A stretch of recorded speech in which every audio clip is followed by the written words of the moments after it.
రాముడికి తీసుకుంటే commercial point of వ్యూలో తీసుకుంటే చాలా బోరింగ్ క్యారెక్టర్. ఒకే అమ్మాయితో తిరుగుతాడు, గట్టిగా మాట్లాడు,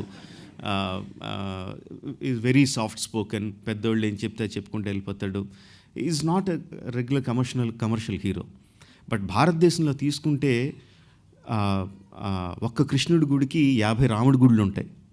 భారతీయులందరికీ కొన్ని వేల సంవత్సరాలుగా కృష్ణుడు ఏమన్నా అంటే తట్టుకుంటారేమో కానీ రాముడిని ఏమన్నా అంటే మాత్రం తట్టుకోలేరు. ఆవేశం పొంగుకొచ్చేస్తుంది, అంత వీరారాధన రాముడు అంటే. So I was thinking why is that?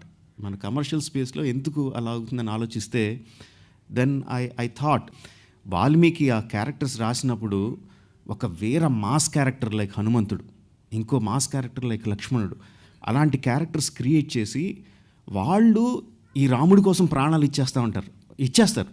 రాముడు అంటే చచ్చిపోతారు, రాముడిని ఏమన్నా అంటే తట్టుకోలేరు. సో డైరెక్ట్ హీరోయిజం కాకుండా అప్లైడ్ హీరోయిజం,